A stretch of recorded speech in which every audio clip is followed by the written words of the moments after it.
पिता के सामने उसके दोनों बेटे पिता की प्रॉपर्टी के लिए लड़ने लगे। देखते ही देखते झगड़ा बड़ा होता चला गया। ऐसी परिस्थिति में पिता का रिएक्शन बड़ा आश्चर्यचकित करने वाला था, क्योंकि बेटों को लड़ता हुआ देखकर वो जोर जोर से हंसने लगा। दोनों बेटों का ध्यान जब अपने पिता पर गया तो उन्हें लगा शायद सदमे से उनका बाप पागल हो गया है।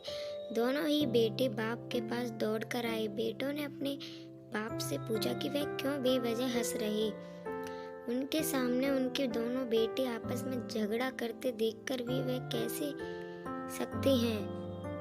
पिता ने मुस्कुराते हुए कहा, मैं इसलिए हंस रहा हूँ क्योंकि तुम दोनों बड़ी तुच्छ चीज़ों के लिए लड़ रहे हो। मेरे पास तो यहाँ से भी कई ज़्यादा कीमती प्रॉपर्टी अपने गांव में है। अगर तुम दोनों चाहो तो मैं तुम्हें वह प्रॉपर्टी दिखा सकता हूँ। दोनों बेटों की आंखों में चमक आ गई। उन्होंने कहा वो जरूर देखना चाहेंगे। अगले दिन बाप और दोनों बेटे कुछ सामान पैक करके गांव की बस में बैठकर अपने गांव के लिए निकल गए। गांव में पिता अपने दोनों बेटों को एक आलीशान हवेली की तरफ लेकर जाने लगा।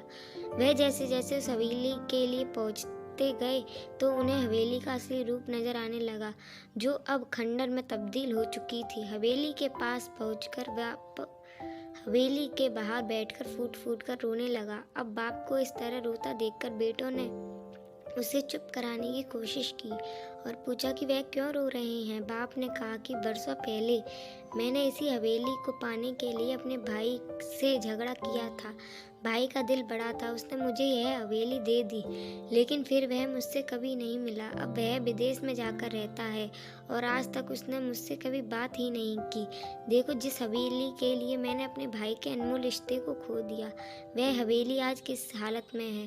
तुम दोनों भी वही गलती करने जा रहे हो जो मैंने बरसों पहले की थी। तुम दोनों भी उन्हीं तुच्छ सी चीज़ों के लिए लड़ने लगे हो जिनकी आगे जाकर रिश्तों के मुकाबले कीमत शून्य होगी।